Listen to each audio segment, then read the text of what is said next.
Powered by the Montana Television Network. This is the 10 o'clock news on Q2, Montana's news leader. Good evening. Thanks for joining us tonight. I'm Janelle Slade. Jay has the evening off. Tonight, the head boys basketball coach in Roberts faces criminal charges for what officials say was a romantic relationship with a 15-year-old student. Court documents state John Wayne Payovich had an inappropriate relationship with the girl, including kissing and communicating with her all last winter. Now, until today, when the Roberts school superintendent learned of the charges from MTN, Payovich was still hired to coach this upcoming basketball season. In August, Carbon County officials charged Payovich with 1 count of endangering the welfare of a child, a misdemeanor. Payovich allegedly met twice with the 15-year-old girl back in December of 2017 and January of 2018, once at his house and once at her home. At those times, Payovich is said to have kissed the minor. Payovich has pleaded not guilty. We spoke today with Roberts Superintendent Alex Ader, who says the district first heard of the allegations back in January and immediately launched its own investigation. But Ader says the district didn't find anything, so it placed Payovich on paid leave, sent the findings to the Carbon County Sheriff's Office, and then put Payovich on a professional improvement plan. Now, Ader tells MTN he is drafting a suspension letter with the intent to place Payovich back on paid leave until the school board can weigh in.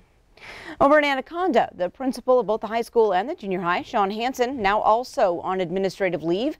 This after reports of an inappropriate text message from Hansen to a 19-year-old former male student. Hansen reportedly asked him out on a date. However, police are not pursuing an investigation because both parties are adults. The school district has called in the Montana School Board Association to investigate.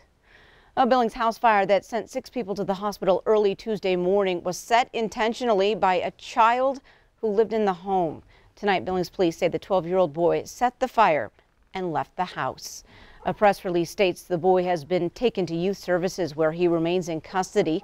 4 adults and 2 children, including the suspect, were transported to the hospital following the fire on Yellowstone Avenue early Tuesday morning. Now, one of the children was then flown to Salt Lake City Children's Hospital and is listed in stable condition. Fromberg residents should soon have water running through their spigots again after 2 of the community's water lines failed this week. The lack of water forcing Fromberg schools to cancel classes today. Crews can be seen here on First Street working to repair the city's main water line that Mayor Shirley Miller says was just old and failed.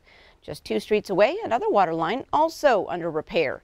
Both lines failed late Tuesday afternoon, with residents then advised to boil their drinking water.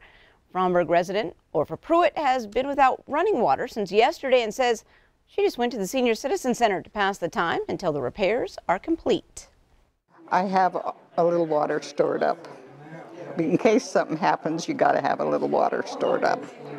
It's not a disaster. We are on top of it. We are getting it fixed, and everything will be fine. And Mayor Miller tells Q2 that over the last 20 to 30 years, the city water lines have deteriorated. In fact, Miller says another water line broke in the same area this past April. Authorities in the Red Lodge area might be looking for a police impersonator, but also maybe not. Reports of a man attempting to pull over drivers in a white SUV with the word police written on it have been circulating around Carbon County. But as it turns out, a new railroad police officer has also taken up a route in the area. Each Carbon County patrol car is equipped with a GPS tracker, which allows the county to know where traffic stops are happening and where they aren't. Reports of a fake officer first started in Wyoming, and recently a local driver told authorities about an attempted stop. Now, that driver did not pull over because he was afraid it was an impersonator. But we have yet to have anybody report directly to us saying that they indeed were pulled over by this vehicle. And so that's where we're asking for anybody that may have encountered this individual to contact us. Now, we're told the BNSF railroad police officer does patrol the rail line, but reportedly does not make traffic stops. In the big money battle over Initiative 185, supporters now have a big name backer in their latest ad, Governor Steve Bullock. MTN's Mike Dennison reports.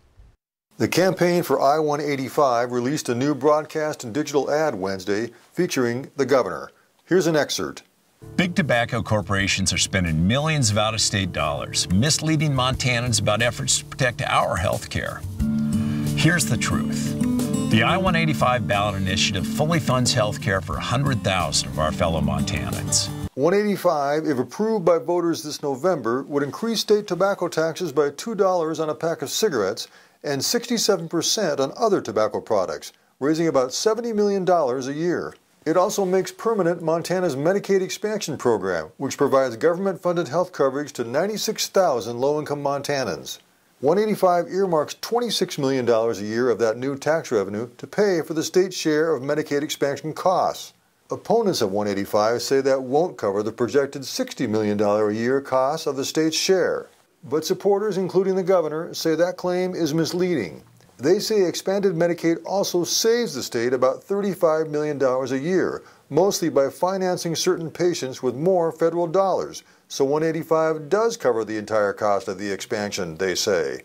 Two out-of-state tobacco giants have financed almost all of the $9 million campaign against 185. Supporters say their backers are from Montana, including hospitals, labor unions, healthcare lobbies, and low-income advocates. Bullock, a Democrat, has been a big proponent of Medicaid expansion and helped get it approved by the 2015 legislature. But the program is set to expire next June unless voters or the legislature extend it. Reporting from Helena, Mike Dennison, MTN News.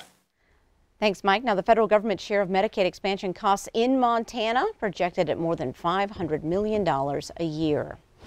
Turning to weather, Bob, we've left summer in the dust or rain clouds, as the case may be.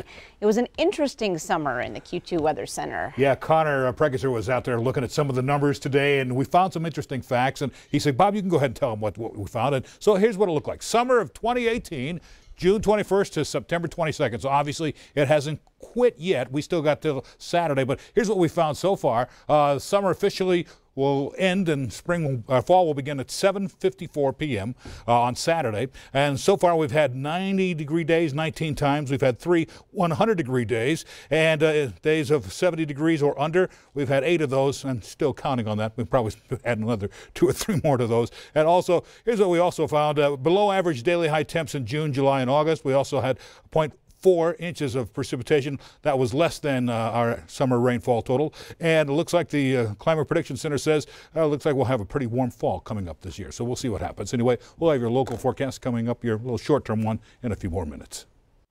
All right, thanks so much, Bob.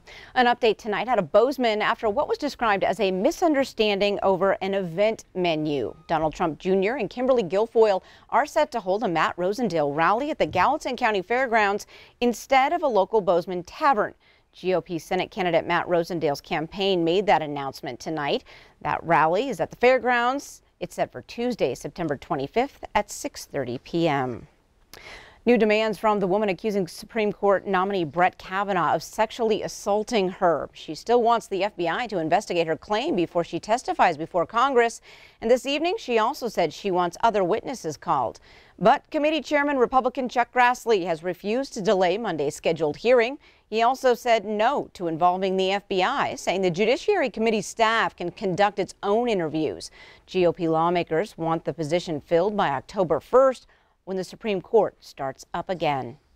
The community near Iowa State University now reeling after a star athlete was found dead on a golf course. The second Iowa University System student murdered in 3 months. Police found the body of Thelia Arozamea on Monday at the golf course where she was practicing. She had been raped and stabbed multiple times. A 22-year-old homeless man living in an encampment nearby has been arrested and in connection with her death. He's being held on $5 million cash-only bond. Over in Spain, Thelia's home country, 3 days of mourning have been declared. One of Elizabeth Smart's captors was released from prison today, 6 years early.